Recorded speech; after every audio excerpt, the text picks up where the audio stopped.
સુરત શહેરના બારડોલીમાં પણ ક્ષત્રિયો દ્વારા વિરોધ કરવામાં આવ્યો છે। સૌરાષ્ટ્ર અને રાજકોટ બાદ દક્ષિણ ગુજરાતમાં લડત ચાલુ થઈ છે। બારડોલી ખાતે મહત્વની બેઠકનું આયોજન કરવામાં આવ્યું। ક્ષત્રિય સમાજના 12થી વધુ મંડળના હોદ્દેદારો હાજર રહ્યા। સંમેલનના યોગ્ય આયોજનને લઈને માર્ગદર્શન આપવામાં આવ્યું છે। ક્ષત્રિયો દ્વારા વિરોધ યથાવત જોવા મળી રહ્યો છે।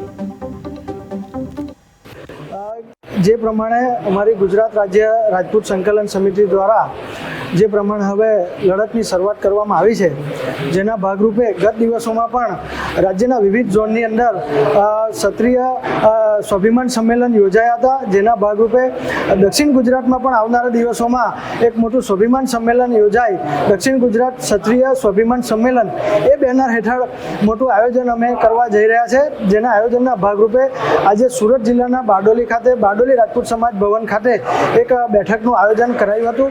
દક્ષિણ ગુજરાતના વિવિધ ક્ષત્રિય સમાજના જે 12 જેટલા મંડળો છે એ મંડળના આગેવાનો તેમજ સમાજના અન્ય આગેવાનો સાથે એક અમે અહીંયા બેઠક કરી હતી અને કયા પ્રકારનું સંમેલન કરી શકાય અને કયા પ્રકારનું આયોજન કરવામાં આવે એ આયોજનના ભાગરૂપે જ આ એક બેઠક હતી।